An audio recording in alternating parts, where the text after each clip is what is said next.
Hey, you're watching the Saturday Night Strike with your host, Strike. And since the GunSnob is complaining about not wanting to do his show, uh, C4 Defense Sarge doesn't want to do his show, and Obnoxious One is, not wanting to do his show.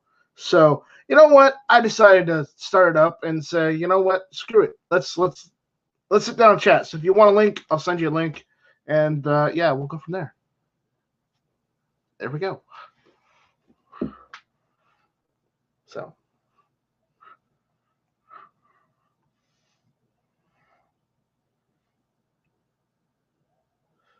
Ian Thomas, what's going on, buddy?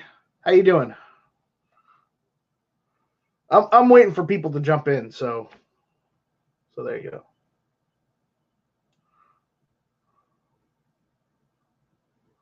So 10 times shooters out there, what's going on, buddy? How you doing?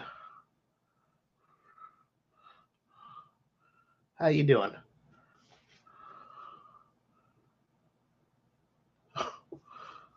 So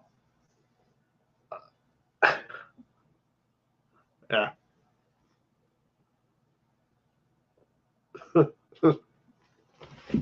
Yeah. Now Snob is complaining that I'm quirking him. Yeah. You know,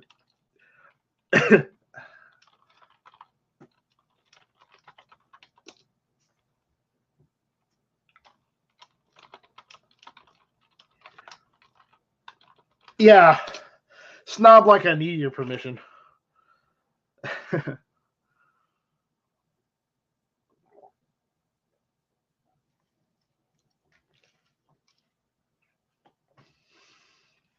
Yeah. Yeah. There you go. They complain about a problem, and once the problem is there, well, then they complain about it too. It's just like the gun snob can't be happy with anything, period. So, how's it going, Tennessee gun guy? How you doing, buddy?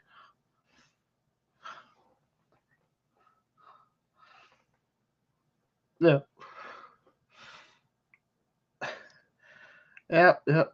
Well, hey, I got 11 already. Wow. Hey, how about that? So, 12 people. There we go. What? Quark alert. Yeah, there's Quark alert, but you know, I don't know about how I feel about some birds. I'm telling you right now. Yeah. So.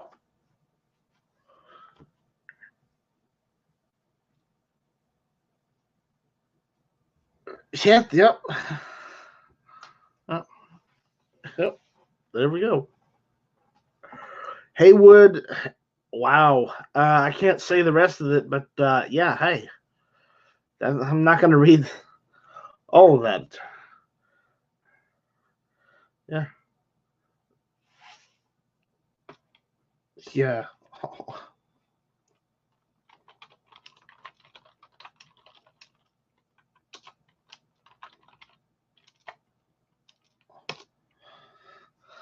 Yeah.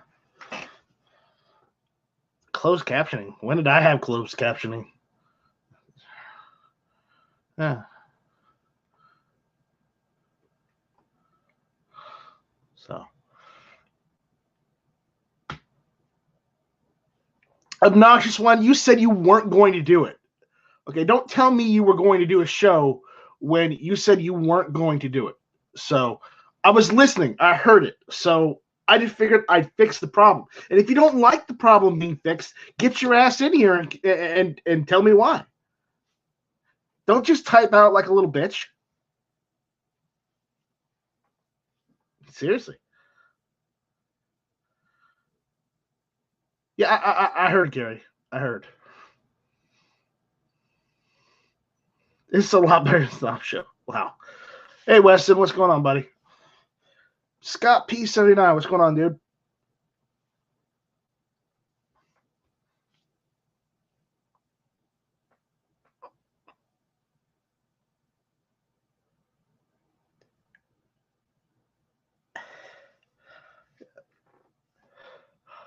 I heard stuff. Yeah.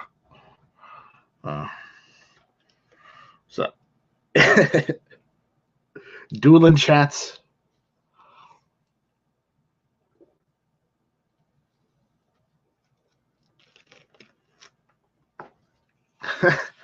I'm not taking all these viewers. Wow, unknown user, you are the unknown hero of the evening. You're everywhere, man.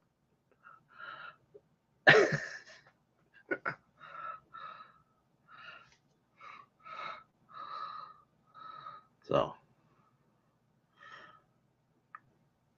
hello, Fine Ape. How you doing?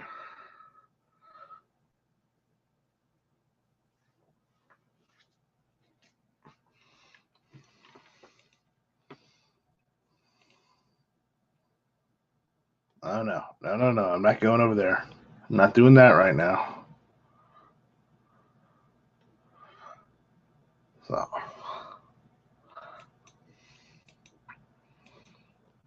So anybody wants in? There's totally links for people if they want in. So.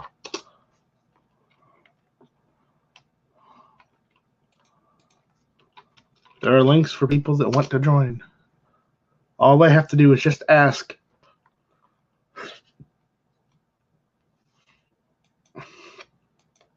If you're smelling something burning, Gun Tony Pacifist, you may want to check your stove, man. Just saying. You may want to check that out.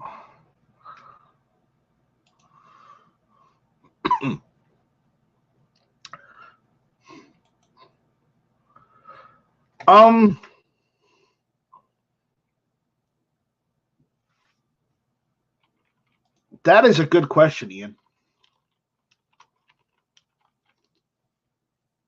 That is a good question. Now, is the MP40 in 9mm, or is it one of those 22 GSG knockoffs? Or do you mean like a full, original MP40?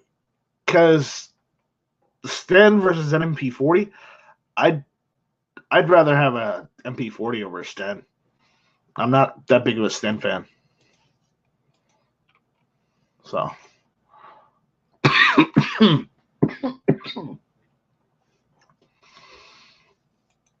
Moo, if I had your email, I would send you an email. Oh, wait. I do. Uh-oh. This is going to be awful.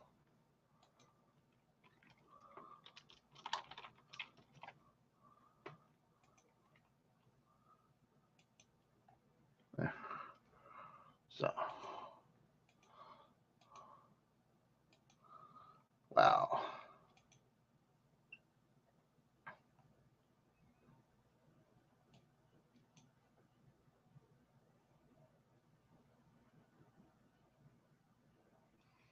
Oh, no.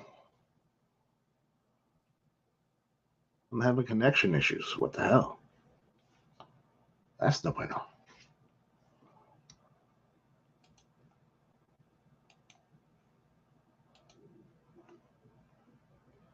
Is it still working? Is everything still going?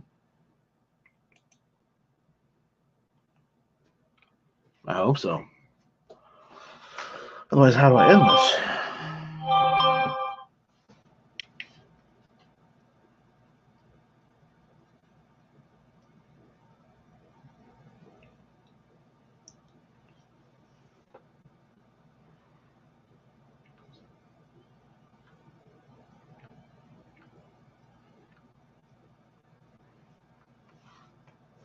You still here? Are we still live? Tell me we're still live.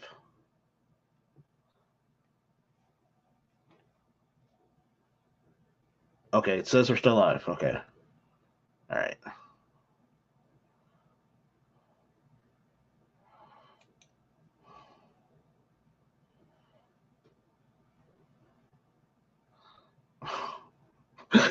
I just stream Snap show, make him quark himself. Yeah.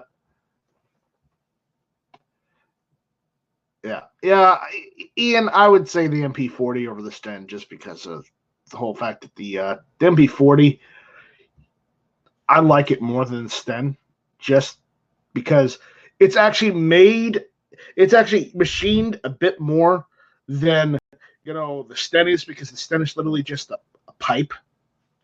No thanks. I'd rather have, the MP40. So there we go. Finance says, I smell burning. That's from me trying to anneal 38 by 55 brass to make it into some 32 by 40 brass. Well, good luck. Ohio 45 ACP is out there. Tim Wilkerson is out there. I carry my revolver in single action is out there. Unknown user is still here. Rich White says Stens suck. And finally, 1393 is still out there. Okay, good. Just everything stopped working for a second. I was wondering whether you guys were still there or not. So there we go. Problem solved. All right. So Moo, how's it going?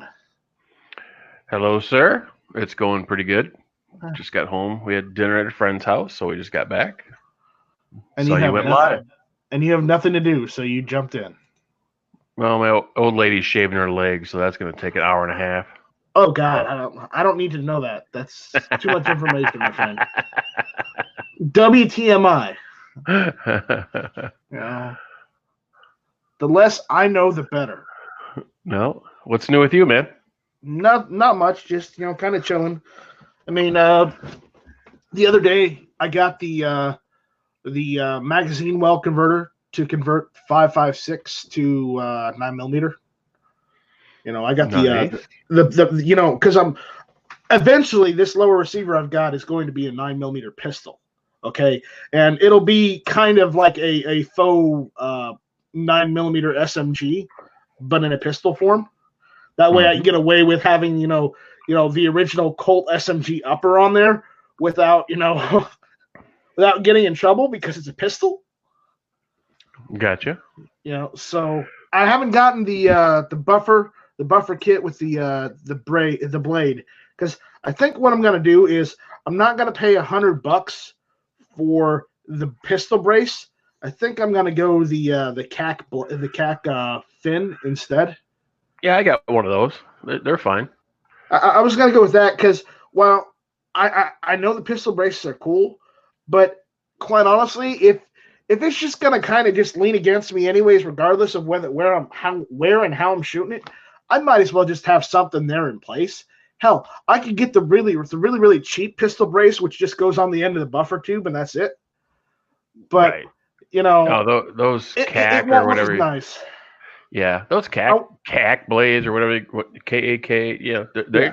I've got them. A couple of them. They work great.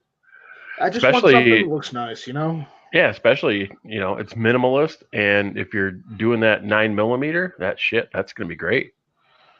Yeah. And I just got the tracking number on the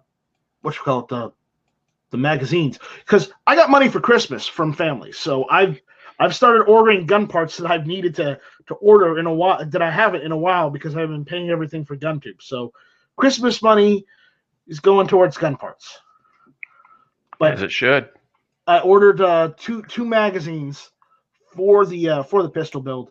I got, and again, yes, I went with Pro Mag just because they have the polymer Colt SMG mags, the 32 rounders with steel inserts in them too.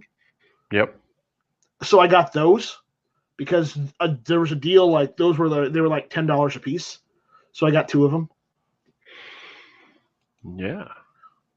So I mean, hey, I'm not buying anything super expensive. I'm just buying the nuts and bolts for really right now. Well, and from what I understand, even if you got the just straight up polymer P mags, as long as you don't leave them loaded, they're not gonna flare out the the feed lips. So if you got the ones with the steel in them, that's even better. What's the other mags I've got? Lancer. Lancer's got the metal feed lips in them. Yeah. I got those for my blackout. Yeah, and I'm waiting for I'm waiting for my order of 20 rounder magazines to come in because I got on a deal. They were like, what were they? They were either $9 or $10 a piece. The OK Industries Sure Feed magazines, the 20 rounders, where they look like the old retro ones, where they're slanted on the bottom. Oh, right on. Yeah, so I got those for my 20-inch AR-15. I mean, I haven't sold that yet, so I figured, you know what, I might as well get a couple mags to go with it. I'm not going to sell those mags. I'm not going to sell those mags, but you know, I want my rifle to look nice when I have it. Mm-hmm.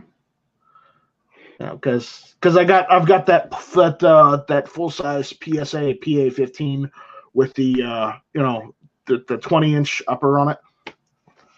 You know, that version they're selling it for $519. I don't know if they have any in stock right now, but that's the one I've got. So Ian Thomas out there wants a link. He wants a link. I don't have his email, so he needs to send an email to nightstrike1@gmail.com. Yep. Yeah. What kind of muzzle brake does that 20-inch have on it? Or muzzle device, I should say. It's basically it's an AT. It's a A2. While it has a flat top, it did come with the PSA carry handle on it, so it's pretty much an A2 upper. So it's got a bird cage. Cool. You know, I mean, it's not anything super cool, but you know, I kind of like the whole retro stuff. I mean, if I could afford one of those Brownells A1 rifles, I would get one. Yeah. Because I love the old school vintage style, Vietnam style AR-15 or M16 from Vietnam. I love that style. I also like, what was the XM177E or whatever it is? Oh. You know that short one where it's got that weird muzzle brake on it? What muzzle brake was that? XM177E, I think it was.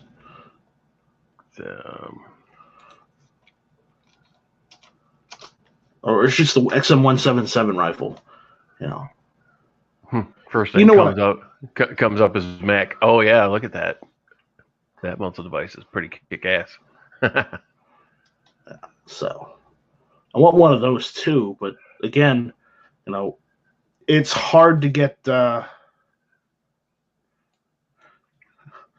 GunSnob just sent me an email saying, I think your closed captions suck. Well, suck is a good thing. Well, I don't like closed captions. I don't do closed captions, so me. That's right. If you're looking for enunciations for closed caption snob, you're in the wrong place. Yeah. Oh, Rich White's going to bed. Rich is nighty night, Richard. Was it Rich White or Bitch White? It's Rich. White bitch. No, that's what you're drinking right now. Sorry, Rich. Love you, buddy. You're drinking right now. No, she's upstairs shaving her back. I mean, her legs. Oh, I told you, don't tell me that.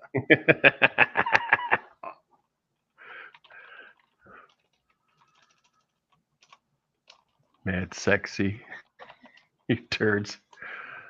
Nice. I'm surprised you jumped in. I really am. I was at the range the other day and I had my 7.5-inch AR pistol and with a couple other guns, but I was considerate and I didn't shoot it next to the people next to me. So, right. You know, so I'm a good person, right? Or is that yet to be determined? I guess. Because that motherfucker's loud. Unknown user saying, have you seen the STG-44 clone in 22 long rifle? Picked one up for my brother's birthday. It's awesome. They are going to make them in multiple calibers. I mean, if I got an STG-44, I would want one in like the original Kurz, or you know, hell, I'd like one in 5.7. What rifle? The STG-44. Oh, Sturmgewehr 44. gotcha. Because it's technically, I'm going to say this, and I am right, and I'm not. It's technically the first assault rifle, but then it's not because it used an intermediary cartridge for it. So Ian, do you have a mic? I sure do. Can you hear me? Oh, there he is. We can hear you. How you doing? Awesome. Well, thanks for the link. Appreciate it. Well, we're just sitting here talking about guns and just kind of everything in general, and taking pot shots at Snob, getting pot shots from Snob, and everyone else. It just kind of happens. Nice.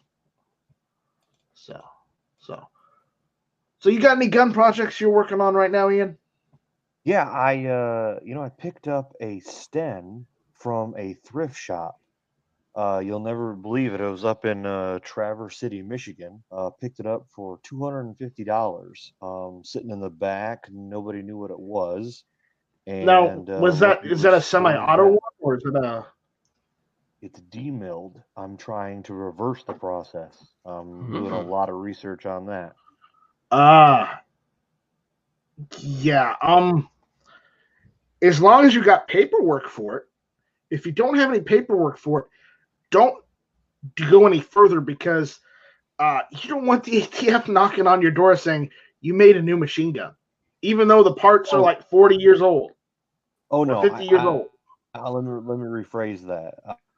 I just want to get it into to look good. Right now, somebody spray painted it. I don't know what they did to it. I don't want to restore the inner workings of it. I want to make it just look good and just for something to throw on the wall. Yeah. Okay. I'm just making sure, because it's nice for a wall piece or a show piece, but not for. If you're gonna try and demill it and make it a real gun again, the most you want to do is get it into semi-auto mode, and that's it. Don't go full auto, otherwise ATF will knock on your door. Yeah, that's the last thing I want. You could probably get it into semi-auto mode and just be fine with that. Yeah, sure, it won't be the best, but at the same time, at least it'll be usable. I'm all for show pieces, but if it's not usable, it does a lot of good. It does you as much good as a rock on a piece of paper. It's just a paperweight. True, very true. So paper beats rock. Right. But scissors beats paper. So that's all I have to say.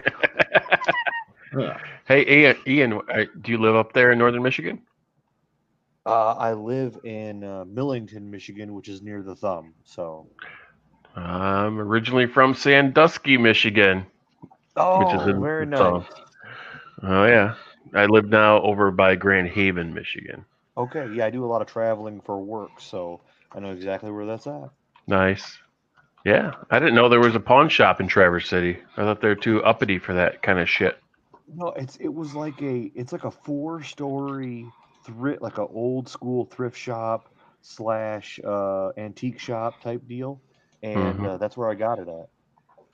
Was that right down on the main street? What's that called? Not Front Street. The Front Street? I don't know what it's called. We're talking about the same thing. There's like one main street down there. So yeah. Nice area.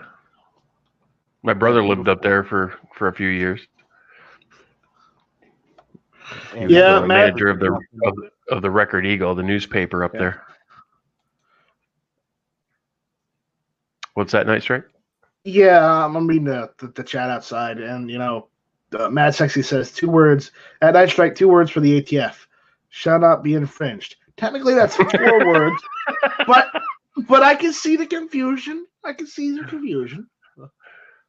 could be 1 word. It could be if you say it really. If you say it like the Micro Machines guy, right? Shall not be infringed. Yeah, and Night Strike. I heard you earlier talking about those 20-round mags, those metal ones.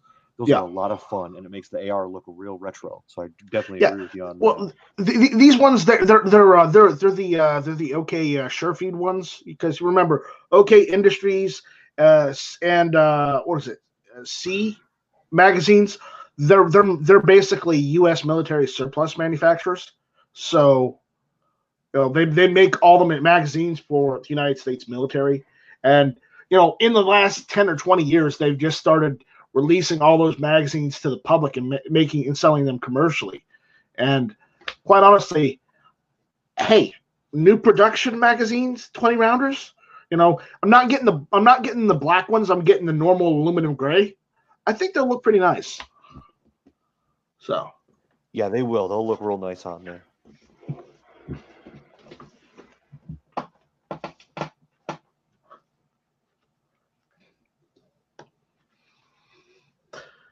Yeah, Go Shadow. Not really. No. Basically, if Ian wants to, what he has to do is for that stand, he's gonna have to. He can get it to be semi-auto, and that's all he can do if he wants to, convert it from D-mill. But that's all he can do. He can only get into semi-auto mode. And then he has to get the ATF to approve the semi-auto mode, so it means he has to make it so it can't be turned into fully auto. And at that point, when you spend that much on just one firearm for that, it is and it isn't worth it. It is if you're trying to save history, but it isn't if you're just trying to make a nice showpiece.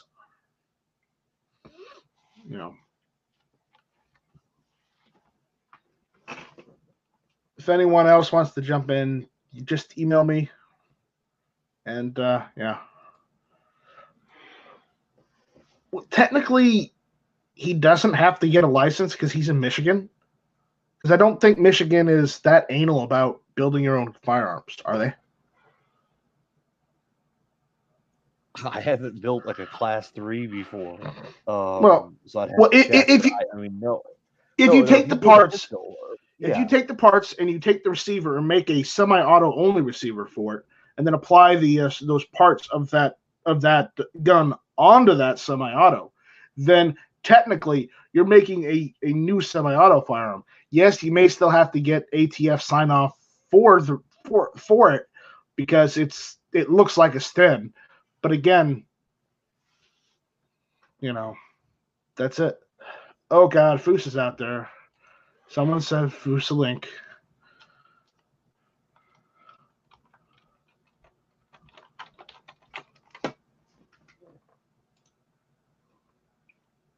So Foos is going to jump in here and tell us all about reloading.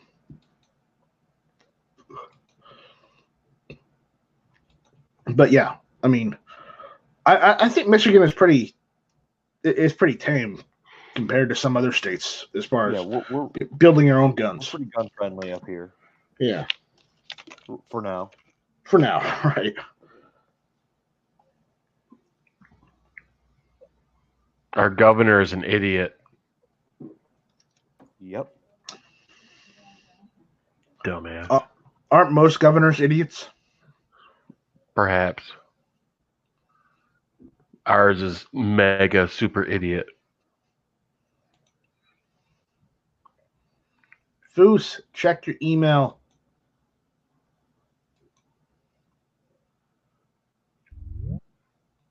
Whoop. Yeah, Ghost Shadow, he's not going to pay the amount of money for one firearm. He's not going to pay the amount of money to become an FFL and get the manufacturer's license for destructive devices, so he can make it back into a machine gun. Because then once he closes that FFL, he has to sell that to another dealer because, hey, guess what? It was applied to the paperwork for it, which for that FFL specifically, because it's one of those it's a post machine guns. So at that point, there's no point, because you're literally spending on that. You're literally spending probably $2,500 to $3,000 or so just for all that paperwork and everything to make that. It doesn't seem like it's worth it. I mean, if he's got that money, might as well spend $2,000 or $3,000 extra and just buy a 9mm pistol at that point. That's full auto. Pay the $200 tax on it. Yeah, I would buy. I'd buy 10 other guns before I did that. Because you can get 9mm submachine guns, for like $5,000. But if you want to remill a demilled gun, it's going to cost you a hell of a lot more, depending on how you do it. If you do it as a semi-auto, then yeah, it's not going to cost you hardly anything because you can do it, as an individual. But if you want to return it to its original working order, then you have to have the Type 7 FFL. You have to have the manufacturer of destructive devices and NFA. And at that point, whether you have to pay or you don't have to pay the ITAR, that's one thing or another, but you're still paying like a couple $1,000 just to get all those licenses, and not including and the equipment too. So, And Foos, what's going on? How you doing, buddy? You find your microphone yet?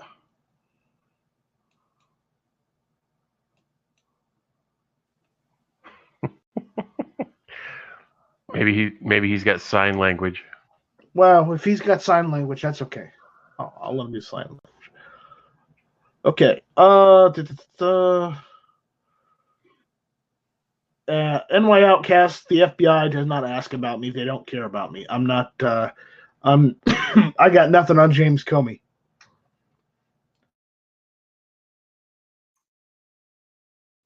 All right, Night Strike. What do you carry? What's your EDC?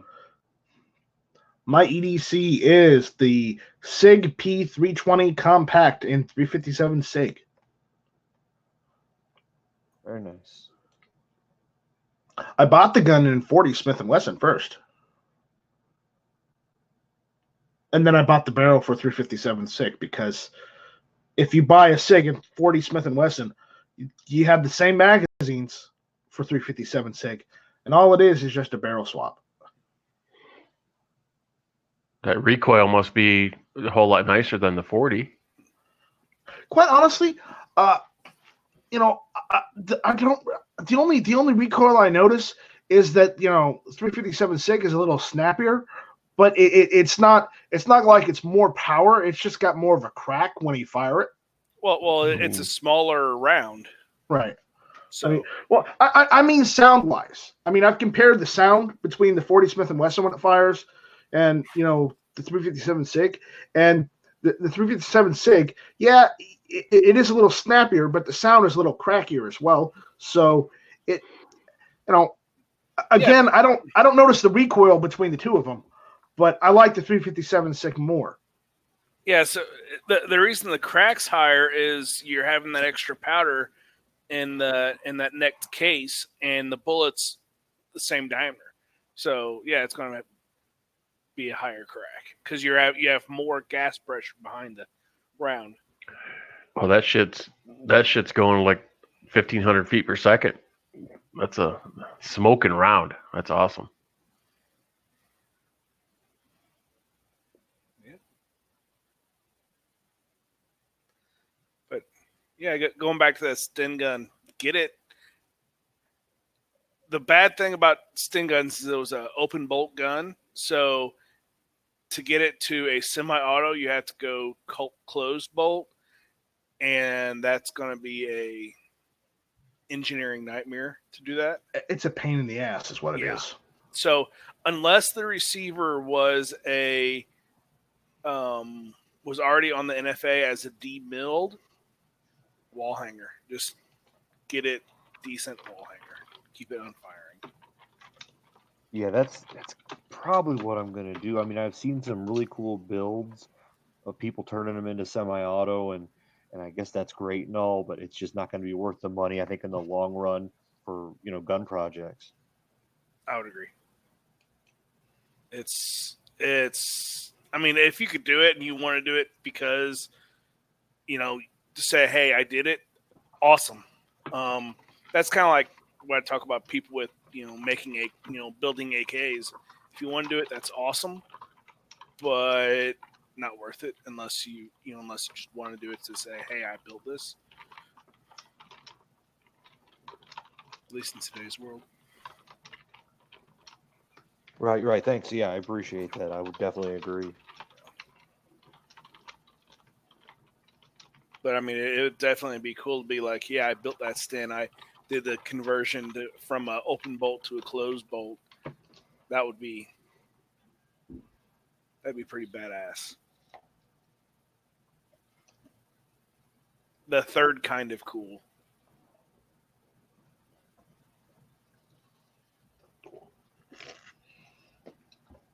Awesome. So, what's going on with you, Foos? Have you done any competition shooting lately? The one for tomorrow was canceled due to a couple issues. What about the last one?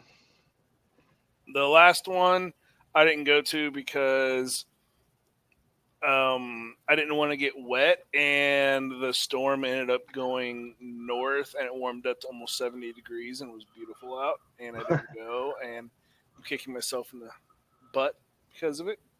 But no, that wasn't the last one. The last one was last week. Never mind. Oh, it was good. Okay, all the weeks are running in together. Well, that when you're very busy, that happens. I think it's when you're very old that happens.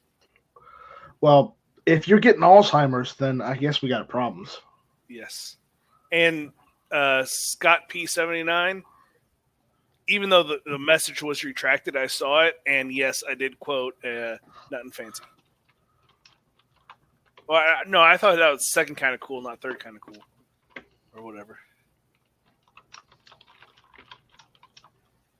Yeah. So. But it's all good. I'm going to take 100 rounds out tomorrow and put them down range as fast as I can just to make sure they run. Yeah, if it's not raining tomorrow, I might go out into the back and play with probably the AK. Either that or I'll shoot some 357 SIG out because I got some full metal jacket I could shoot. Good. Let's see. It's 26 degrees right now. I think tomorrow's high is supposed to be 48.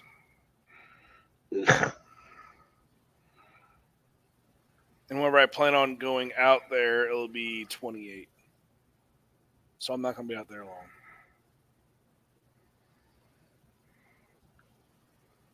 Yeah, I know it's probably 60s down where you're at. It was 70s the other day. Jeez. See, remember I'm in South Carolina, so I'm closer to Georgia and Florida than I am, Gotcha. Yeah, I am to the north. That's for sure. What was the weather today? Let me look. Because it wasn't that bad. It was just raining, but it wasn't like cold. So if I go directly east, it was 70 today. So if I go directly east from where I'm at into North Carolina, I'd be up around the Jonesboro area. Yeah, it's been in the 70s lately. So, I know people are gonna hate me.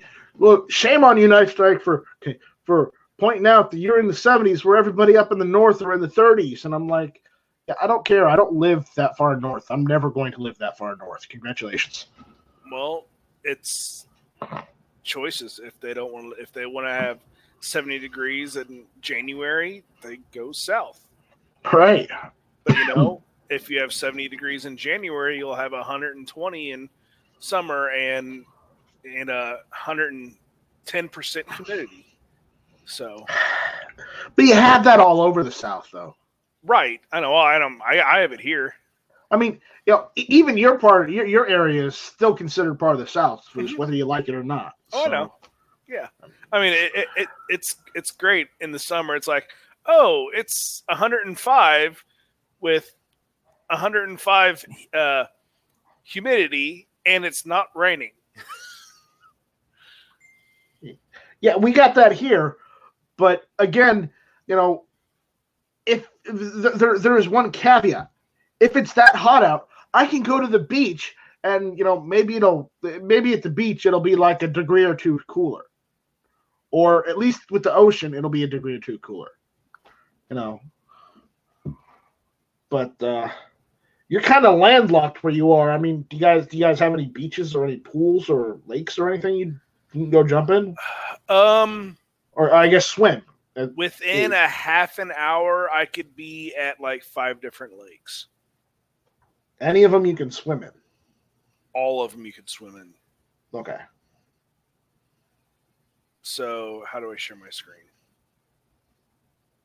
It's the bottom left button. They see right next to the hand on the left. It says share your screen. Yeah. Share entire screen. I'll just... It's not doing the sharing entire screen. Oh, okay. Can you see me now? You're not sharing anything yet. Oh. There I am. So... There it is. There you go. So in a half an hour, I could be in through here. Okay. That's about 50 minutes to get over here. And then in through here is about a half an hour. And then we have some other smaller lakes that you really can't see. We have the Buffalo River down here that we can hop in and float. So, yeah, got all this area.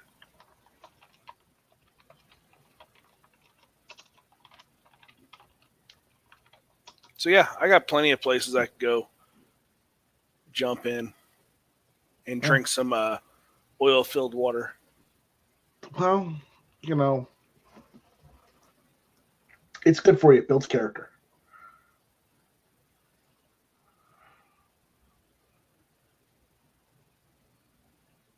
So, all right. Well, thanks for sharing. I'd try. Right. Yeah. So, yeah, I'm barely in the South by like 20 miles. 20 miles, yeah. Well, technically, the South claimed Missouri too. Didn't really hold it, but they did claim it. If you talk to Missourians, they're not. They don't claim it. No, they claim the Midwest. Yeah. I should know. I grew up right here. Out in the middle of nowhere. Gotcha. Pretty just south much. of St. Louis. Hour south of St. Louis. Yep. Yeah.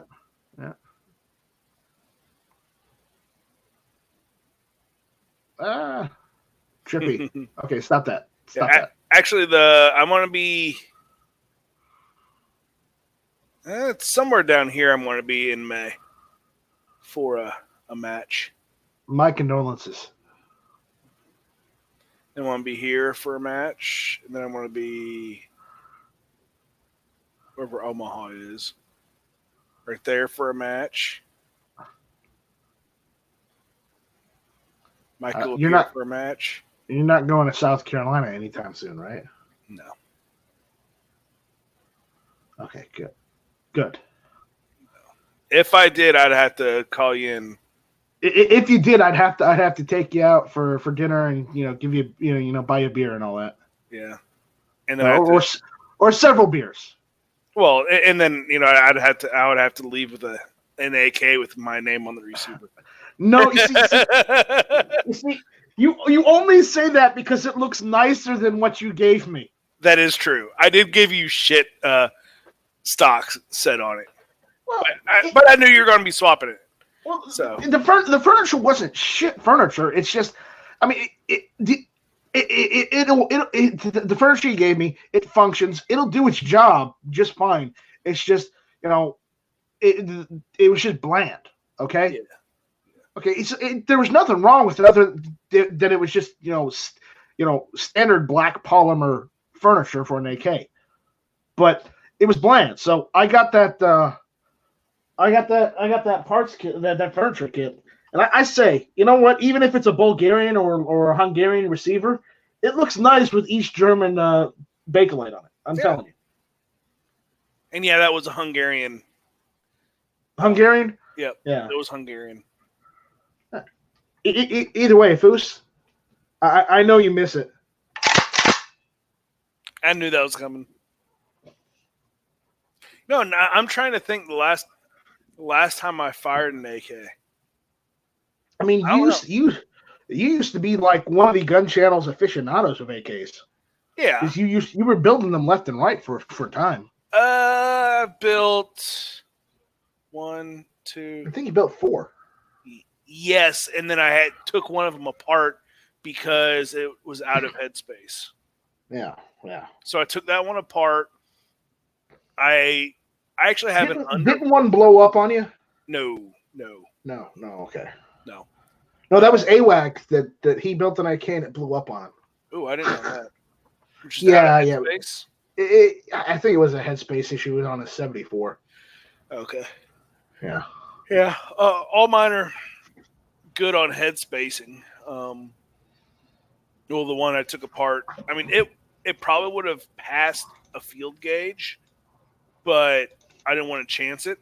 So I took it apart, and I'll eventually get a barrel and repopulate it and everything. But just because it passed the field gauge does not mean it's right. Right, exactly, yeah. So actually, because there are more gauges than just the field gauge. Mm-hmm. So I actually saw at a gun show back when I was building them. I saw this guy. He was doing the Romanian milled underfolder stocks. Ooh. So I picked one up for like $10, and I would love to go ahead and build an underfolder because I've had an underfolder before, but it was the stamped stuff and not the milled. So I think the milled one would be more comfortable than the stamped. But I also kind of want to do a 9.5-inch barrel and do that. Build an SBR. I think that would be fun. Build an SBR and a 5.45. Right. And then stick that stock on it. I think that'd be fun. But since I'm still sitting on a metric shit ton of 7 and 6.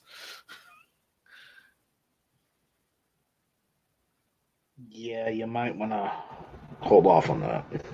Oh, I'm not shooting it. Go ahead. Any recommendations on Draco? I've got a Draco, but it's just stock. I'm not real impressed by it right now. Anything I can do to it? I mean, since you guys are seem to know a lot more about them than I do right now. So you have one of those, is it 9.5, 10-inch pistols from probably Romania? Or Correct. Hugo, or okay. I had one and I put a pistol brace on it, and I swapped out the booster for a Midwest Industries night break, and it made that gun come alive. I hated the booster, but that swapping out the muzzle brake did a lot for it. And of course, the pistol brace. Awesome, thanks. Yeah, actually, I think Trey still has it. Ghost, he bought it off me. Ghost bought it. Okay. Yeah. He bought that several years ago off me. I need to get a cheap buttstock cleaning kit for my AR-15. Do you have a The rifle length. Oh yeah, rifle length. Yeah, And I'm looking for that old A2 style cleaning kit. Gotcha. I'm gonna shove in the buttstock, call it even.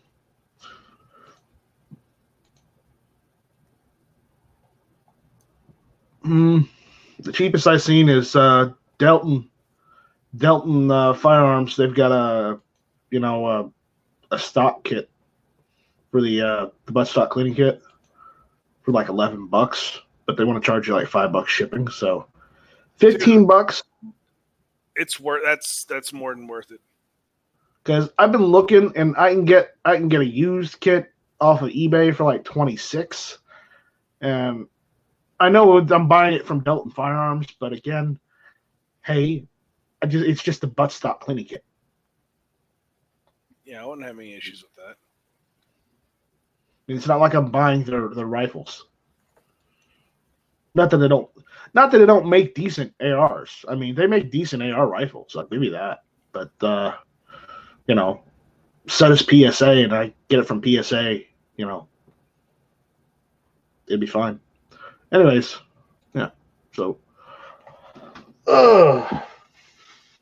what else? I don't know if you heard, but I am working on an AR pistol. Good. Yeah, I just got the Magwell adapter, so I can use Colt SMG mags, because I'm not going the Glock mag route because I don't have a Glock pistol, and it makes no sense for me to get Glock mags just for that. Not to mention that I don't like how Glock mags go into an AR into the AR Magwell at a slant. Okay. Whereas the Colt SMG mags just go straight up in.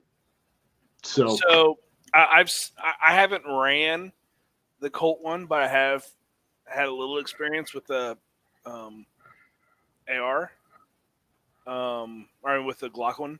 So, and I know someone who runs the Colt one, and just by looking at them and seeing the mechanics, honestly, I think the Glock one is still better. Yeah, I know. I know. I mean, I've played with Garage Guns. I've played with his 9mm AR pistol. It's interesting, but again, he's a Glock fanboy. Even though his last name ends in "our," like a certain gun company, he dislikes that company, and he's more of a Glock fan. And I'm like, but dude, your last name. And he's like, I know, but I'm more of a Glock fan. I go, you're probably related to them, and they're disappointed in you.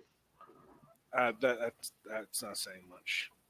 Yeah, but I mean, whenever you have to choose between Glock and Sig. Yeah.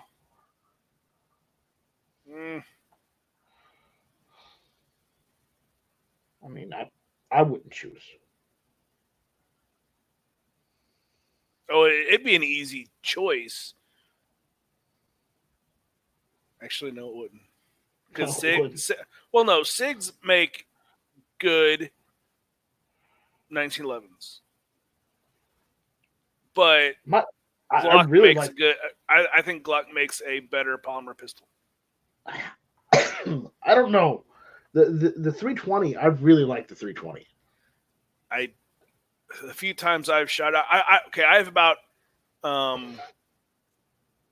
as much time behind a 320 as I do Glock, and I still like the Glock over that. I have more time behind the 320 than I do a Glock, but I've used the Glock, and I'll tell you right now, I'm not a Glock fan. I don't want to pay $600 for a 9mm Glock. Period. Ever. Oh, absolutely. It's not worth it.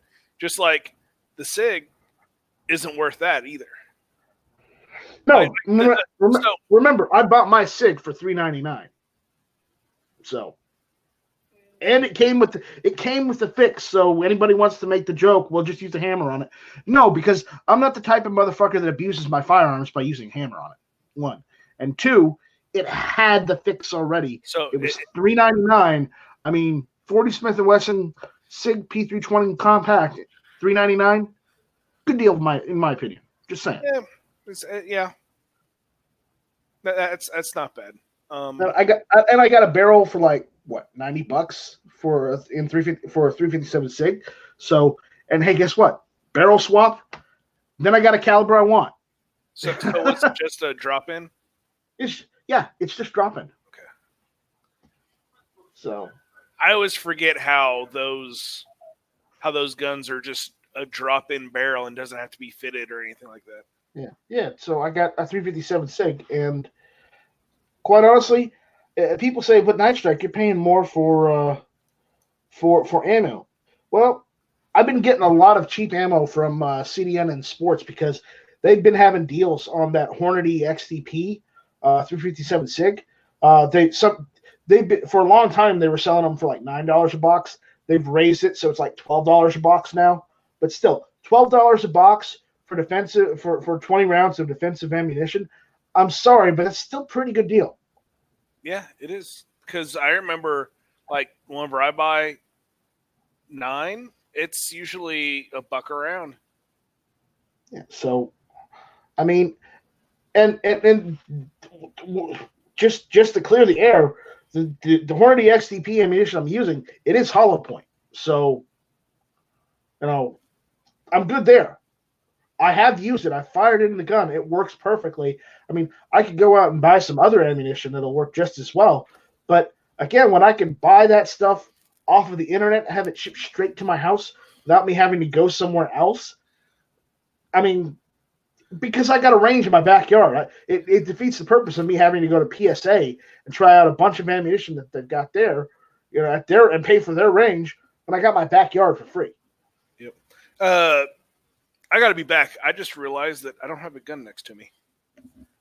Yeah, I got to looking around. I was like, "Where's my revolver?"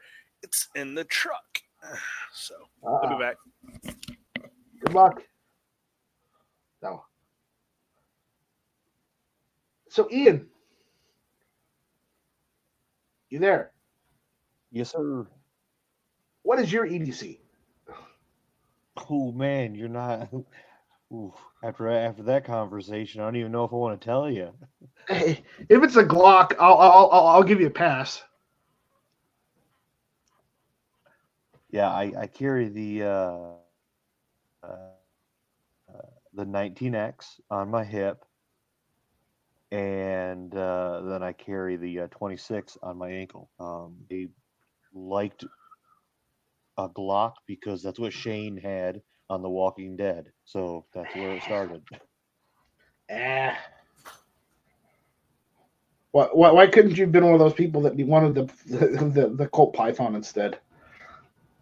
Yeah, my wife gives me the most shit because she's a SIG person and she carries the P365 with the XL grip on hers, and our house is constantly divided on what gun is better. So it's a fun time. But yeah, definitely a Glock guy. Carry it for work and works well. I'm not going to hold any punches here on you, man. I hate to say it, but I think your wife is right. You should listen to her more. Yeah, she'll love to hear that. Thanks. Yeah. You need to go SIG. Try out the P320 compact. It's awesome. It is an awesome gun, especially in 357 SIG. Don't go 45. Don't go 9mm. Go 357 SIG. You'll like it. Trust me. Yeah, we've got the P320. We got that a couple years ago, and she loves that. She carried that for a while. She's got a couple 1911 SIGs that she really likes. I got her the We the People for Christmas. And she loves that one. She shot that one a couple days ago. Did real well. So yeah, she's SIG all the way, and I'm the guy with the Glock. So there you go. Well, it could be worse. So I had a SIG Max Edition 1911 and 40 that was unbelievable. It was in the wrong caliber, but okay, I'll give you that one. Well, I didn't buy it for authenticity. I bought it for competition.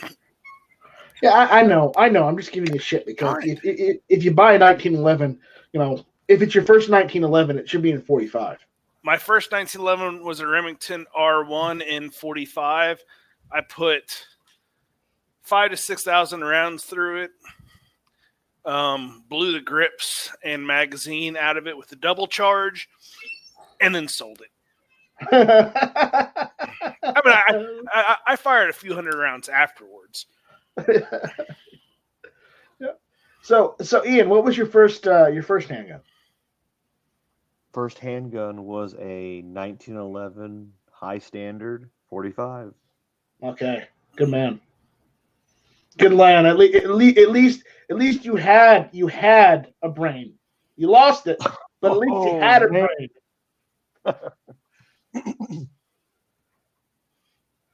Yeah, let's not talk about first firearms.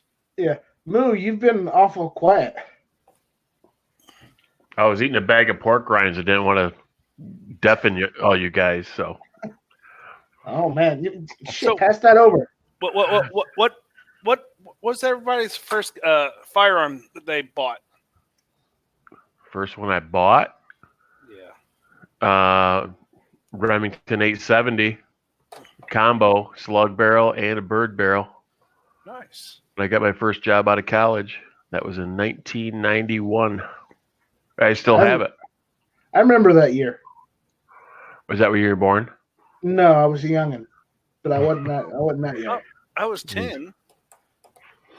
I was a little younger than that, but I was still, all right. Yeah, it was my first paycheck. I went to the local gun shop for $350 back then. Got the combo because I wanted to bird hunt and deer hunt with the same gun. Yeah, I was only 8 then, but good times. I mean, I shot a lot of guns before that, but that was the first one that I actually bought with my own money. Yeah, the first firearm I ever bought, I assembled it. So because I bought all the parts for an AR-15, and I just built my own AR-15 because at that time it was the middle of 2014. At that time, everybody had a video on YouTube of how to build an AR-15. So I went through 7 different videos. I went through 2 United States military manuals online of armor manuals to do it. Like there was the Army version, there was the Marine version. I read both of those, and quite honestly, if you can follow the videos, that's all you need.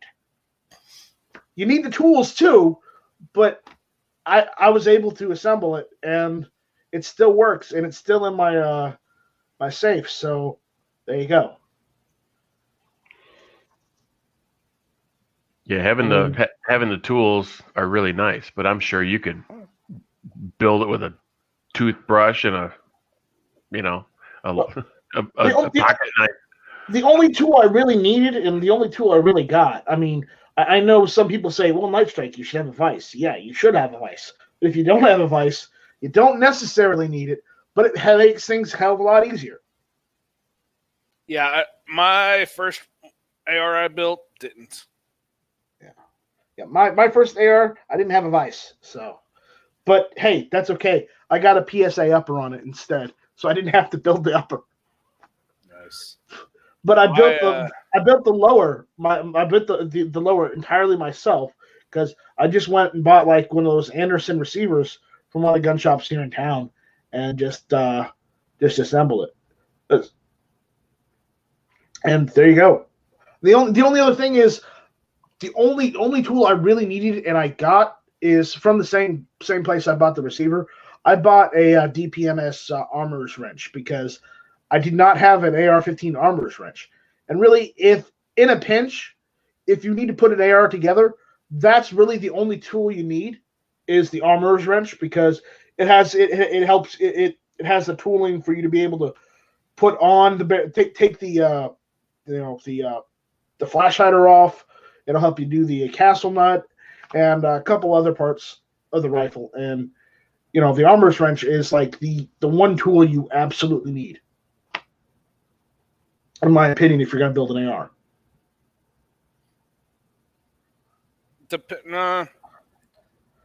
For me, it depends on what handguard you have because each one has a different. Right. I remember. I go all mil specs. So, if I want a different handguard or anything, that's after the fact, and that's if I'm not going to get an upper that has direct impingement or has where you have to have the different type of handguards, because I use drop-in handguards. Okay. But if you want what's that other type called? The other type of handguards. They're not drop-in. It's if you want the other type of handguards, not drop-in ones on the upper, then you literally have to disassemble the upper in order to put them on. Yeah. What is it? Free floating handguards, I think. Yes, I on both of mine, I have Troy free float handguards. Right. So, I mean, if that's your thing, then go for it. Go for it. Just remember, if you haven't built, this is just for the people out there listening. If you haven't built an AR yet and you're looking at it, but there's really two type of handguards you can put on your AR upper. There's the free floating, which you have to disassemble the entire upper in order to get those on, because you have to replace the barrel nut, the barrel nut with the free float barrel nut. Or you can just use drop-in handguards, which all you have to do is just pull the spring back, take them out, and put new ones in. So that's why I'm more of a fan of the drop-ins than the free float, because there's less work involved.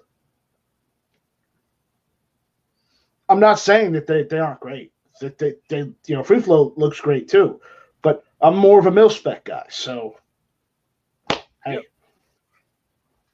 You do what you do.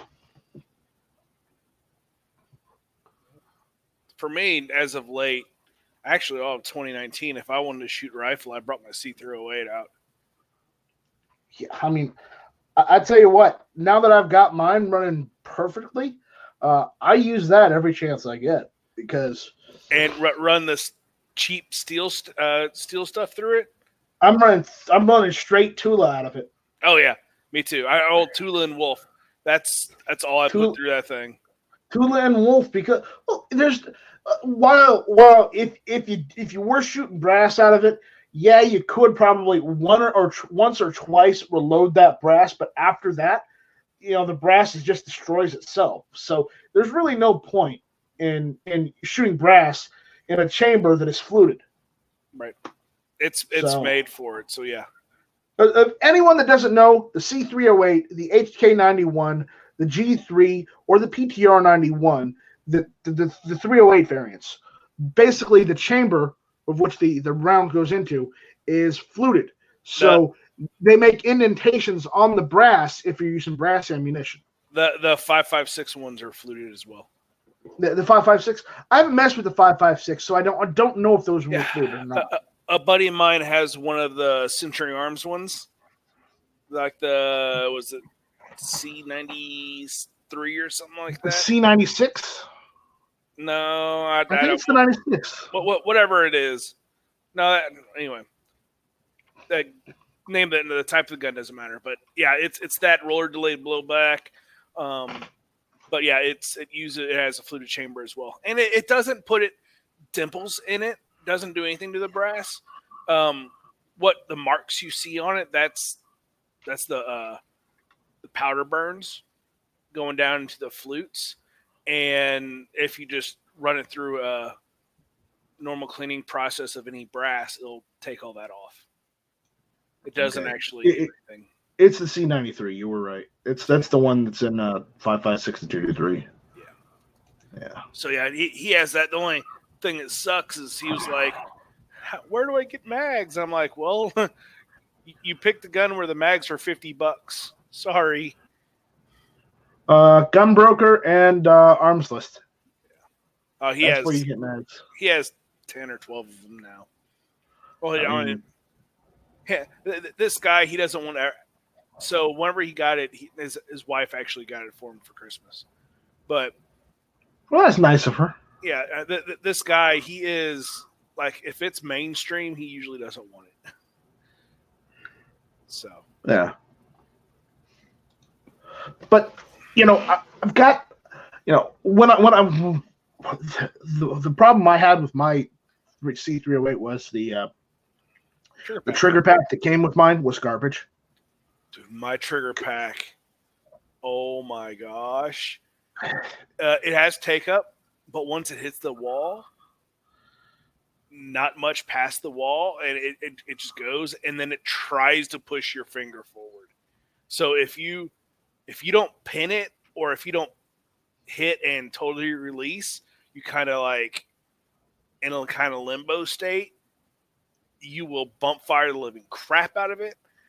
And Raphael knows that because the first time he ever shot a gun, he ended up shooting that thing, and he started bump firing that thing off his shoulder. Well, what I did was Roland sold me his spare PTR 91 trigger pack and trigger pack grip. Mm-hmm. So basically, I just threw that on my C308, and that fixed all my problems. So how did you get that grip to fit on your C308? The hard way. Grinding? No. How'd you do it? I just threw it on there. It won't fit. The grip housing doesn't fit. It fits. Huh? It doesn't on mine. It fit on mine. So I for Black Friday, I ended up picking up a sent me parts kit from Apex, and I have a G3 grip. So I need to play around with both of them. The only issue is it was really tight with the second pin, so I literally have to use a punch to tap that pin in and out. There's nothing wrong with that. So, but again, at least it fits on the rifle. It's snug, and I don't have any play or any problems with that trigger pack, and it fires. Because I don't know if you know, but I found out what was wrong. The trigger pack I had was not working properly because the ejector lever kept getting loose and kept sticking onto the bolt as it was cycling. That's not so it would literally stick on the bolt, and the bolt would get stuck in the rifle, and I would literally have to shake the rifle to get the bolt to, go spring back forward. Gotcha. And the easiest way was just to replace the trigger pack and be done with it. Did your gun come with wood furniture? No, I bought wood furniture. Remember, I told you about that. Right, but did you get sent me or did you get G3? I bought sent me. And how did you get it all hooked into the back end of it? Or did you replace that cup on the back end? Or the thing is, that cup then on the back end, I looked at it, and I looked the difference between a G3 and a Setme, and apparently Century used the Setme cup on that stock instead of a G3 cup. See, mine's a G3 cup. Well, so I have the yeah. You have to get the HK the G3 wood instead of the Setme wood. Yeah, I have Setme wood on it because so those two screws that go through the back, I have wood screws in on mine. I haven't fired it yet, but I'm just going to see if it does anything. So, right. I mean, I even had to go out and buy the wooden the screw for the handguard because the kit I got did not have the screw for the handguard, so I had to go out and buy that. I in the parts kit I have, that's the only part of the kit I'm running is that I had that screw. Yeah, so I had to pay like $5 for a screw. I'm like, ah. Yeah, I ended up buying a parts kit. I think it was like $80 or something like that. So I have a full parts kit with minus barrel, minus receiver. But it's cool to look down there and look at the full auto trigger pack and comparing it to the semi-auto that we have. So, But yeah, I enjoy shooting that rifle, though. I also like shooting the AK an awful lot, and I use only steel in that. oh yeah, and like the ammo price isn't that much different between the two. Right? No, it's not, especially with steel case. So Yeah, because I'm going to SG right now. So if I look for, I'm lucky enough to where Walmart is still selling Tula 760 by 39 and 308, and I'm just buying that from them. so a while back I bought, I think it was like 8,000 or 9,000 762 by 39 for, I think it was under a quarter a piece. I think it was, man, I even want to say maybe even under 20 a piece. You weren't reloading it, were you? No, Okay. no, it's steel case. But technically, you can reload steel case. It's a pain in the ass. Yeah, I've seen it been done, but it's gonna tear up your press. yes, That's the only bad thing. and your you're die. running Berdan Prime. Yeah, you're running Berdan. Yeah, so you could get, Well, you can convert them to use what you call it? What's the boxer product? Yeah, you can convert them to get boxer. So from SG Ammo, you could get 123 grain, the lacquer sealant Wolf Performance for 18 cents a round. Wow. So let's see what 762 is. 308. So here is a 500 round case, a 308 Wolf steel case, 150 grain FMJ, 28 cents a round. So not that much more. Right. And here's some Tula 150 grain for 28 cents. Hey, and here's even 168 grain soft point, so you can go hunting with this crap for 28 cents a round. Yeah. That would be fun. Take that out for some hogs. Ho, ho, ho, ho. Yeah, we don't have hogs down here in the Charleston area. A buddy of mine, maybe. I know they're up in like the Greenville area and near Columbia, but down here near the in the Low Country, I don't hear too much about them. So about 20-25 minutes away from me, buddy of mine, he killed almost a 400-pound hog. It's Hogzilla. Yeah. So, yeah, So yeah, you could definitely get them cheap. Oh, hold on, 20-round box. Oh, that's 35 cents. Never mind. Yeah, about 28 cents is about the cheapest you can buy it.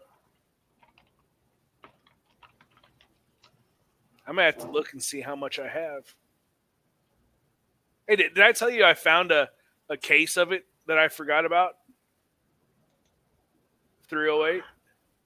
No, you didn't. Yeah, I was looking through my stuff. I'm like, man, I'm almost out. So I ordered some more. I ordered like another case or two. And I went to put it where I normally put it. I'm like, there's already a case here. Okay.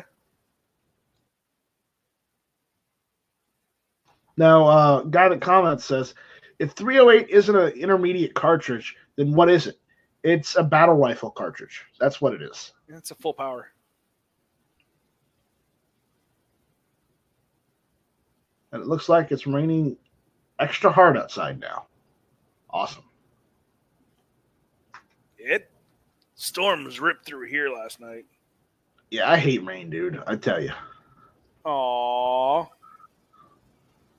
Yeah, we got a ice storm up here. It rained all day and then it froze over, and there's tons of people without power right now.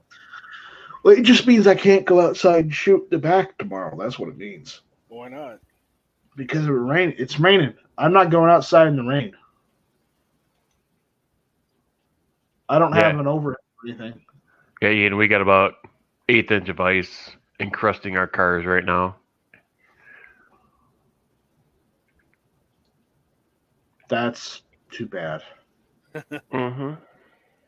Sorry to change topics, but Forgotten Weapons just post a photo on Instagram. It is a box full of Sharpies, and it's the comment saying prepping for book signing. He has, I think he has like 6,000 books he needs to sign. That's a lot of Gun Jesus signatures. Ton of Gun Jesus. Is that Forgotten Weapons? Yeah. Yeah. For his. That's because that's French that book. French book he did, yeah? Mm-hmm. Yeah. Maybe he has 6,000 of them. Boob I sweat want out there. what? It's one of the viewers. Boob sweats out there. Yeah, I see He's that. saying Foos. Hey. Booby sweat. So Guy that comment says, how many battle rifle cartridges are there available in affordable semi-auto? 3. Okay. affordable. What- What do you consider affordable? Yeah, that is a good point. What do you consider affordable? I mean, give us like how much for like a box of 20.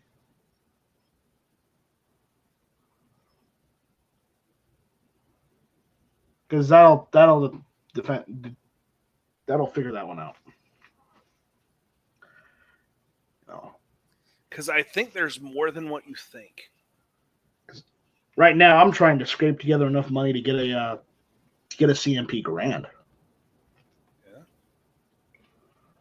Because I've got a membership for the Collectors Association, so I've also got a valid CWP. So hopefully, and just kind of hopefully, that means I can get one if I have the money for it.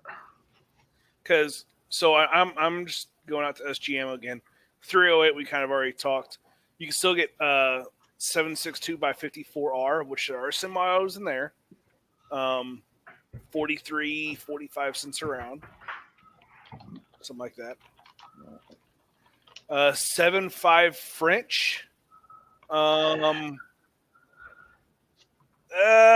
That's about 70 cents around for new. 7.5 Swiss. Oh wait, no, there is no. Oh yeah, there's 7.5 Swiss full battle rifle.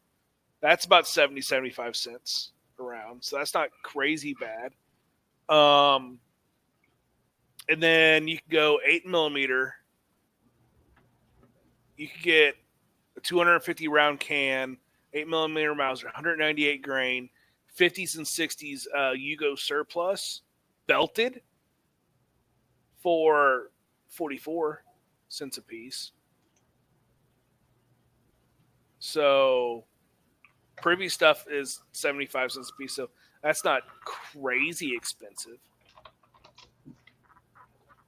I would say your best bet is going 760 by 39 or 308. That's really your best bet.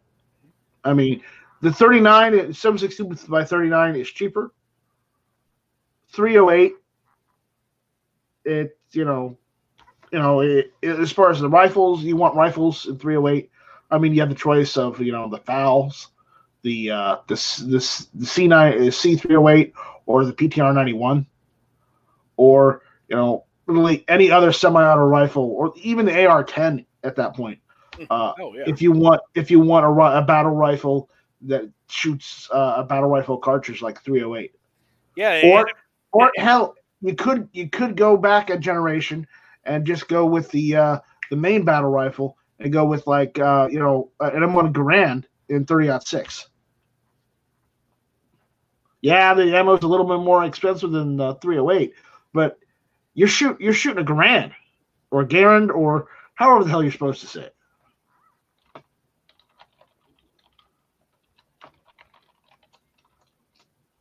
I'm looking for 30-06. Remember, you have to use M1 Garand 30-06 instead of normal 30-06 in the Garand. Okay, so I'm looking. So Privy Partisan, they have M1 Grand ammo for 60 cents a round. So yeah, I mean, it seems like 308 or that M1 Grand or this M1 Grand ammo. That'd be your cheapest stuff.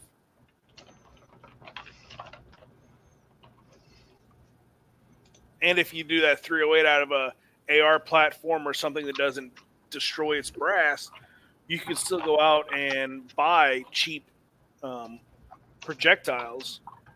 Because I know a while back I ended up picking up 148 grain pills for like 16 cents a piece. I was happy about that.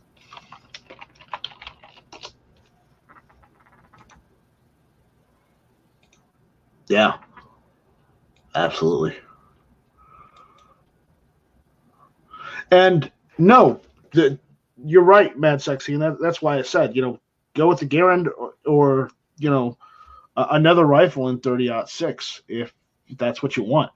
Because believe it or not, the bullet that's in the 30-06 is the same bullets in the 308, and I mean just the actual projectile itself. It's the same one that's in the 308 that's in the 30-06. The only difference between those two cartridges is, the 30-06 cartridge is much longer and has more powder in it than the 308 does. So the guy that comments, 8mm in semi-auto or 7.5 Swiss, 8mm, you have the FN49, the Egyptian contract. You have the G43. You have the Keens, stuff like that. So yeah, you have some. They're surplus, but they're still battle rifles in 8mm Mauser, and then in 7.5 Swiss, they do have a semi-auto. It's very obscure, but yeah, they do have one 7.5 Swiss auto that has been imported. Yeah, So, yeah, I mean, there's stuff out there. There's stuff out there. You just gotta find it, dude.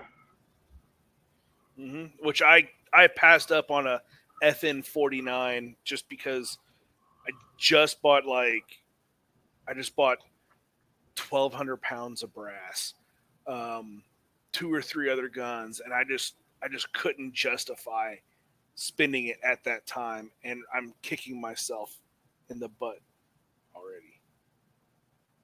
No way. What? Apparently, in 1946, a Coast Guard chief gunner made a bullpup automatic rifle in 30-06. Damn. That's the kind of gun I want to see at J.M. Davis Firearms Museum. I mean, here, let me screen share this because it looks ridiculous. I don't know if you can see it well enough. There we go. Oh, geez, what's it built off of?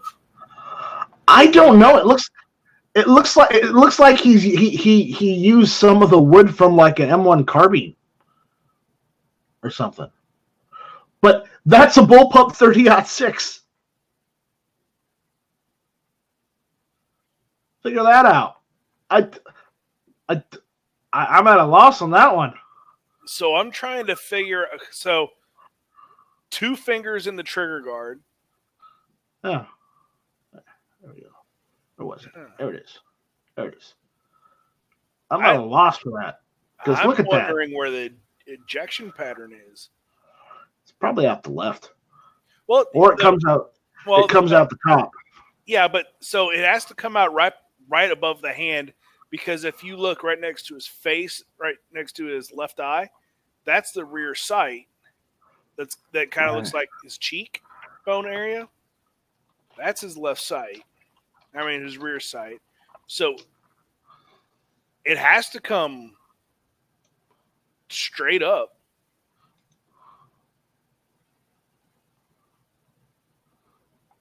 So I just figured I'd mention this because I was looking through the list of battle rifles, semi-auto battle rifles, and this one's like, hey, there was a bullpup made in 1946, and I'm like, isn't that a little bit early for bullpups? Oh, here's a picture. Hey, if you find a better picture, please Yes. by all means. Yes. Okay. Yeah, I'm going to say that guy was ahead of his time. You're right, guy that comments. So here's some more stuff. Okay. Oh, there it is. There it is, right there. Yeah.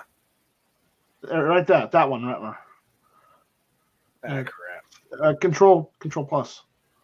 Just view the image itself, and just do Control plus. Blow it up. Giggity. It's good enough. Yeah.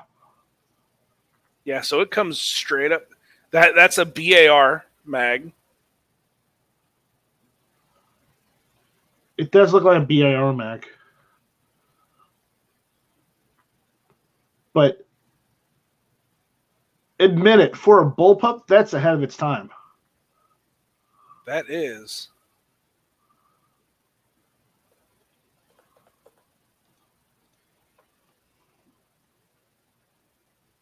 That's interesting. I mean, your grip on it sucks. You're not going to have a pistol grip. No, that's probably why he, if he was able to make a pistol grip out of that instead and moved. Well, no, not moved, but yeah, but you still have that long action that's moving back and forth. Right, because of the bullpup. Yeah, I get that. Mm-hmm. So if he could somehow incorporate that lower into the stock and have it come back here more, so he could move that action back more and put a pistol grip or something. But it might not be a bad design to take a look at and see if we could get it working better, or even just redesign. Now, redesign would be something like this, where you really move the action way far back, right, and have a short action. See what he was doing. If you're looking at this,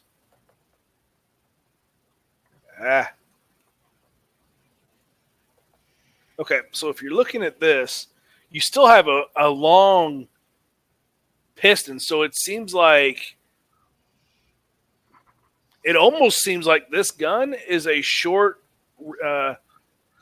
recoil operated. It doesn't look like there's any gas with how this comes back up. So that means that entire barrel moves back a half inch or something. That's interesting. Yeah. It's very interesting. I just saw that in the list and I was like, wow. I did not know that they made bullpups that far back.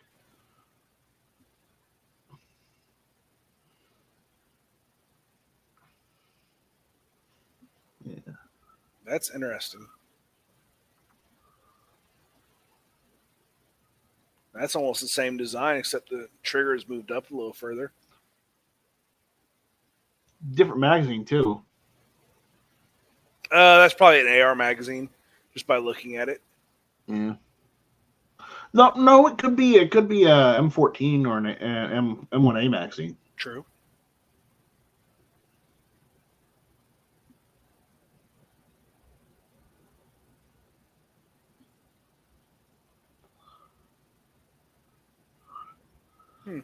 We went down a bullpup rabbit hole. We're sorry. And I'm not fans of bullpups. Neither am I.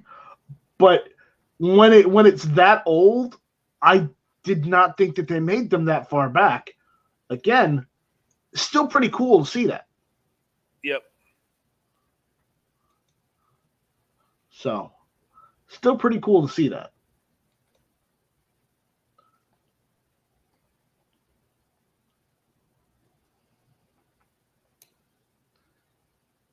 So people that are talking about 8mm battle rifles. Here's an Akeem. The Hakeem. There you go.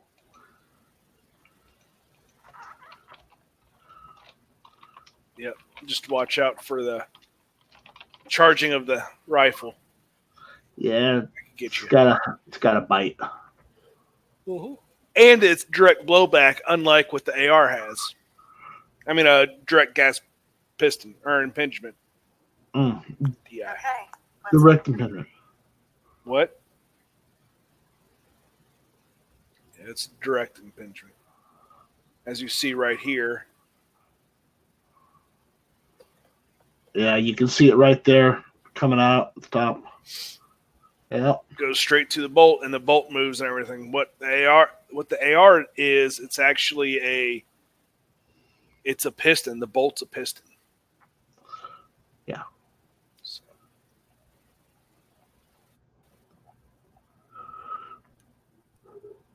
Now we totally went down a rabbit hole. Hey, you know what? We're talking about guns, so a gun rabbit hole is still okay.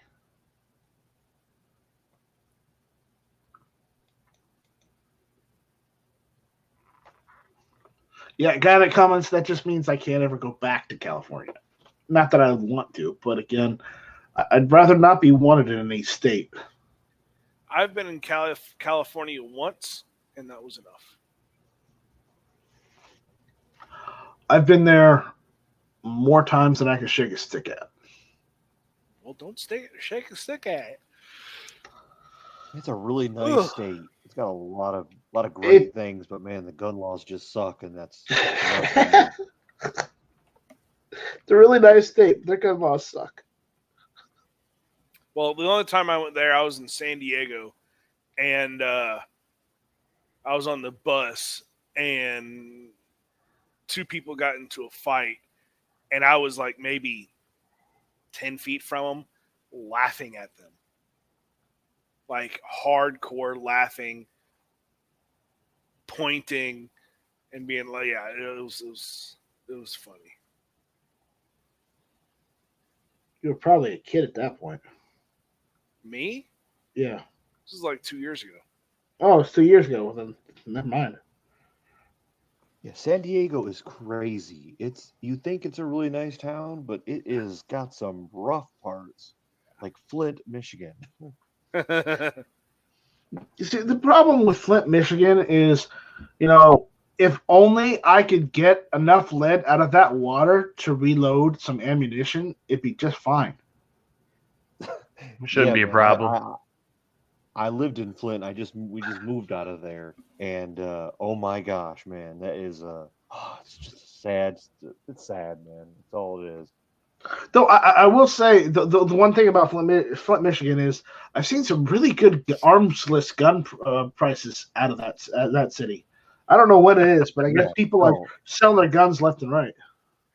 I just found armless like 6 months ago. I don't know where that was, but I just found that, and I have done so much on that site. And as long as you just say like, "Hey, we're meeting at the police station," like that's pretty cool to get a lot of the riffraff from meeting up with you. But I found some great deals in the Flint area there. Yeah. I haven't been on Arms List for a long time. They totally redid their stuff. Yeah. Classifieds. I'm looking for. Let's see what they have. Uh-oh. What? Uh-oh. Boob Sweat sent me a couple funnies. Uh-oh. Let's see what he said. If these are safe for work, then okay. But if these are not safe from work, Boob Sweat, I'm not showing them. You know the deal.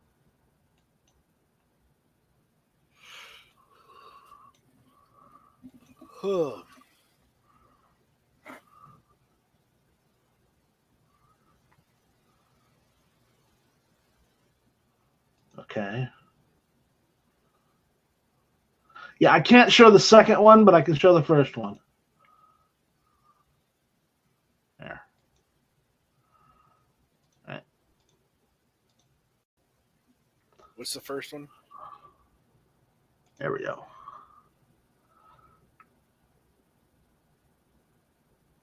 That's funny.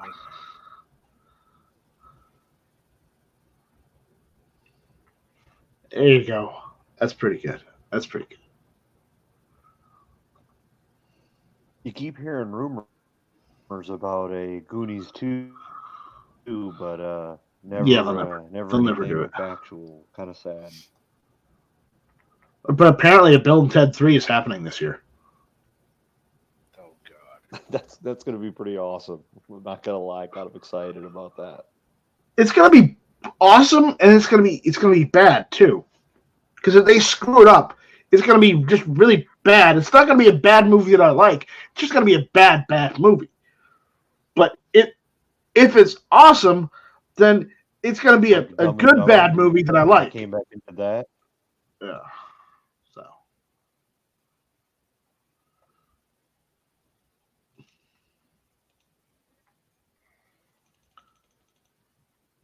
I haven't got it, Mad Sexy.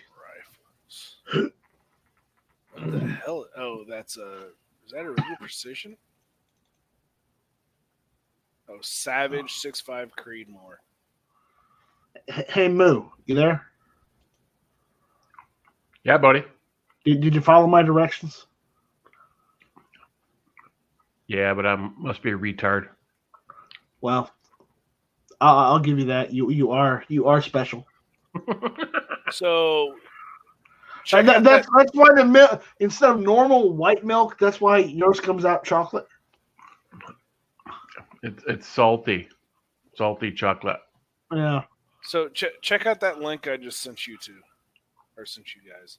Hungarian M44. Yeah, Okay, look at the price. that's not bad. That's not bad. That Hungarian M44 will probably go $600 or $700. No, I that's what I'm saying. You know, remember the old joke from Matt's Yeah, store it time. continue to And rise. the prices of Mosins continue to skyrocket. Yes, 250 is a good deal. I mean, like 3 or 4 years ago, we probably could have gotten those rifles for like 150, but now 250 is a good deal. I got an my Russian M44. I paid $270 for it. That was several years ago. Yeah. I bet you could get that for $225, $200 maybe. Oh, it looks like it's been drilled and tapped. Look at the third picture. I would still buy it. Not if it's been drilled and tapped. Why not? Well, I already have 2 of them. I don't have one. I don't have one, so you know why not let Night Strike get one? Oh, so this one's been bubbed. Yeah, I know. Look at the first one. So it's a bent bolt. Yeah, I wouldn't touch it. I would. So they destroyed the stock because they inletted the bent bolt. They destroyed the bolt and destroyed the receiver because they have it drilled and tapped. Thing is on that front, if they go too deep, that's right over the max pressure of the of where the round is. Maybe it's a little behind the max pressure, but still, that's right inside your chamber. Nope.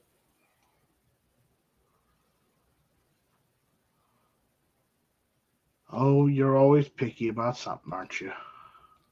Well, no, it's just say yes. Just say yes. Well, at least they took a picture of that close up to, give you a heads up. Right. I mean, because it's been bubba like that, I think 250 is asking a bit too much. I agree. Absolutely. I mean, at most, I'd probably only pay 2. See, I'd go less than that. I know you would. Yeah. If it wasn't, I would have been calling him up first thing in the morning. I would have drove over there tomorrow and pick it up. Because, and that's what some people don't understand is, yeah, just because you have an old rifle, but if you've had granddaddy's rifle that's been drilled and tapped, and the stock has been cut, the barrel's been cut, your Bubba rifle isn't worth, the $750 you think it is. It's not worth $250. It's at most worth probably about $200. Yep. Because you've literally ruined any collector's value there is to that rifle. You completely ruined it. Yep. Like on my M44, I did light sanding. I'm pretty sure I could get Mark Novak to fix that. The what? The Mosin? Yeah, that Mosin. I'm pretty sure I can get him to fix it. So, yeah. Like, if it was just the bolt that was bent down and the wood wasn't cut, I could go out and get another bolt. No big deal. Just get another bolt body. But, no. With drilled and taps. And I don't understand. Why drill and tap an M44? It's the carbine version. Oh, whatever. Somebody probably want to put a scope on it. I know, but I don't know why you do that. During the time when we could pick them up for like $70. Remember that? Like that's when everybody was. That's probably what it was. And doing stupid stuff.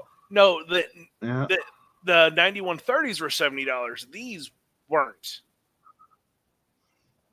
I don't think they were. Well, they might have been that low way back in the day. They would have been that low the same back in the day. Yeah. It might be the angle of the picture, but those drilled and tap holes don't even look straight.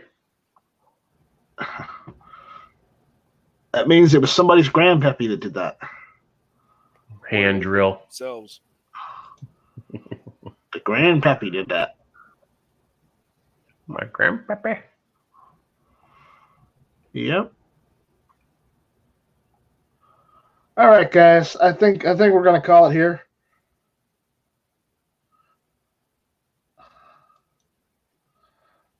Fine Apes like at Night Strike, but it's a pre blah blah blah, so it's worth big money. No, it's not. And anybody that tells you otherwise is an idiot. Or hold on, let me say it properly. Like Clovertack would say it. He's an idiot. There we go. But it's all modified. That adds value. It does not add value. He's an idiot. There we go. Idiot. An idiot. All right. Anyways, thanks all for stopping by. Thanks all for hanging out. Thanks all for jumping in and hanging out. I think I'm going to call it. I want to go home. I want to go and, I don't know, play some video games or do something. What? So watch some TV or something. I don't know. So you guys talking about doing video games all the time now. I was like, you know what? I'm going to open up this PS3 and see if there's anybody still online on Modern Warfare 2. And yep. Yeah. Well, we're playing the original. We're playing the 2019 Modern Warfare version because they re-released it, and we're playing that on PlayStation. There's some people that played on PS4. I played on the PC. Matt and a couple of the other guys played on Xbox, but because this one, they made it so there's cross-play between the PlayStation players, the PC players, and the Xbox players. We can all play at the same time in the same group. Oh, that's cool.